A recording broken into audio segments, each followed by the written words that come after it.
ഈ കിടക്കുന്ന മീനൊക്കെ ഉണ്ടോ ഇതിനകത്തിൽ? സിലോപ്പിയ, കൂരി, അങ്ങനെ കുറച്ച് ഐറ്റങ്ങളാണ്. ഇതൊക്കെ നാട്ടിൽ ലീവിന് വന്നതിൻ്റെ സ്പെഷ്യലായിട്ട് ഏട്ടൻ പോയി ചൂണ്ടയിട്ട് പിടിച്ചിട്ട് വന്നതാണ്. ഒരു രാത്രി വൈബ് പോലെ ഞങ്ങൾ ഇന്നിതിനെ അങ്ങ് പൊള്ളിച്ച് കഴിക്കാൻ പോവാം. ഞാനും ഏട്ടനും കുഞ്ഞും കൂടി ചേർന്നിട്ടുള്ളൊരു വീഡിയോ ആണ്. ശ്രീഹമ്മ ഇതൊക്കെ ഇടിക്കും.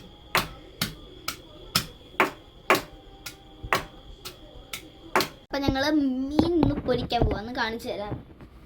ആണ്ടേ നിറച്ച് മീനുണ്ട്. അപ്പം ഞാനതൊക്കെ മുറിക്കുവാണ്. അച്ഛൻ ഇന്ന് ചൂണ്ടടിക്കാൻ പോയപ്പോൾ എനിക്കിതിനെയൊക്കെ കട്ട് ചെയ്യാൻ നല്ല പേടിയായതുകൊണ്ട് തന്നെ ഏട്ടനാണ് എനിക്കിതെല്ലാം കട്ട് ചെയ്ത് തരുന്നത്. ആ സമയത്ത് ഞാൻ കൊച്ചുള്ളി, വെളുത്തുള്ളി, ഇഞ്ചി, ഈ ഐറ്റം എല്ലാം നല്ല വൃത്തിയാക്കി പൊളിച്ച് വെക്കുകയാണേ. ശ്രീയാൻവിക്കുട്ടി ഇതിൻ്റെയൊക്കെ കൂടെ ഇങ്ങനെ നിൽക്കാമേ ഞാൻ ചെയ്യാമെന്ന് പറഞ്ഞിട്ട്.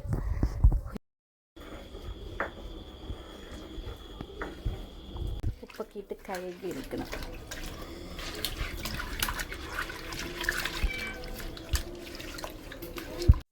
കഴുകി വൃത്തിയാക്കിയ മീനിലോട്ട് മുളക് പൊടി, മഞ്ഞൾപ്പൊടി, കുരുമുളക് പൊടി ഇതെല്ലാം കൂടെ അങ്ങോട്ട് തേച്ച് കൊടുത്തിട്ട് 1 മണിക്കൂർ റെസ്റ്റ് ചെയ്യാൻ വെച്ചേ.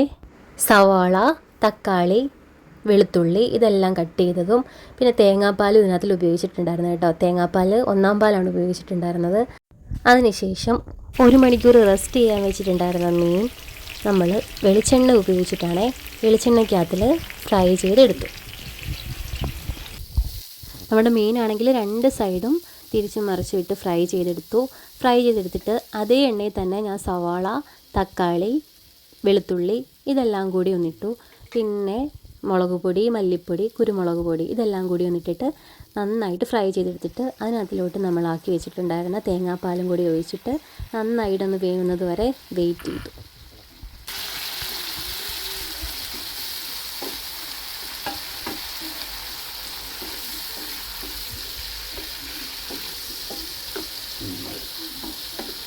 നമ്മൾ തേങ്ങാപ്പാൽ ഒഴിച്ച് അത് പാകം വന്നത് വരെ വെയിറ്റ് ചെയ്ത് തന്നു കേട്ടോ. എന്നിട്ട് അതിന് ശേഷം വാഴയിലെടുത്തിട്ട് 2 വശം ഒന്ന് വാട്ടിയെടുത്തിട്ട് നമ്മൾ ഫ്രൈ ചെയ്ത് വെച്ചിട്ടുണ്ടായിരുന്ന മീൻ എടുത്ത് അതിനകത്തിലോട്ട് വെച്ചിട്ട് നമ്മൾ സെറ്റാക്കി വെച്ചിട്ടുണ്ടായിരുന്ന മസാല ഉണ്ടല്ലോ, ആ മസാല എടുത്ത് അതിനകത്തിലോട്ടെല്ലാം വെച്ച് കൊടുത്തു. നന്നായിട്ട് കവർ ചെയ്യുന്ന രീതിയിൽ വെച്ച് കൊടുത്തിട്ടുണ്ടായിരുന്നേ. എന്നിട്ട് ഒരു കറിവേപ്പിലയും കൂടെ വെച്ച്, അത് നല്ലൊരു ഫ്ലേവറിന് വേണ്ടിയിട്ടാണ് കറിവേപ്പിലയും കൂടെ വെച്ചിട്ട് അത് നന്നായിട്ട് പൊതിഞ്ഞെടുക്കണം. അങ്ങനെ വാഴവള്ളി തന്നെ വെച്ചിട്ടായിട്ടോ പൊതിഞ്ഞെടുക്കാൻ നിന്നത്. അങ്ങനെ 2 മീനായിരുന്നേ നമ്മളിങ്ങനെ ചെയ്യാൻ വേണ്ടി വെച്ചിട്ടുണ്ടായിരുന്നു. അങ്ങനെ 2ാമത്തതും അതേപോലെ ഫ്രൈ ചെയ്തെടുത്ത് വെച്ചു. എന്നിട്ട് കറിവേപ്പിലയെല്ലാം വെച്ചിട്ട് കെട്ടി അതും 2ഉം കൂടി എടുത്തിട്ട് പൊതിയാണ്. ഏട്ടനായിരുന്നു ഇതൊക്കെ ചെയ്തിട്ടുണ്ടായിരുന്നത്, പൊതിയുന്നതും.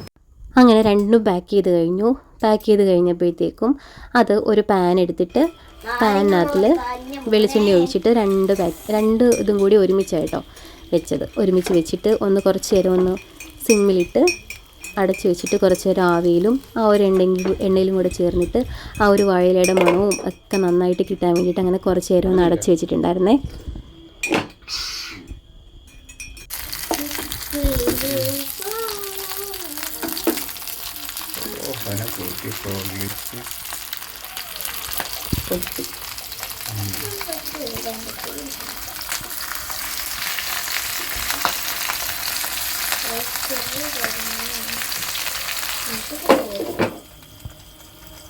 അങ്ങനെ ആവിയൊക്കെ വരുന്നത് കേട്ടോ.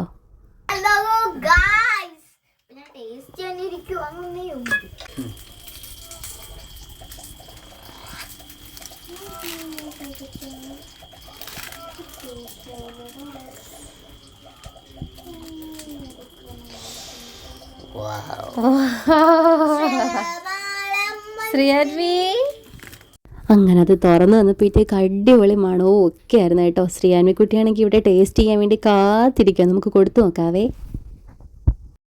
അങ്ങനെ ശ്രീയാൻവിക്കുട്ടി ടേസ്റ്റൊക്കെ ചെയ്തപ്പോൾ അടിപൊളി സൂപ്പർ അമ്മയെന്നൊക്കെ പറയുവാണേ.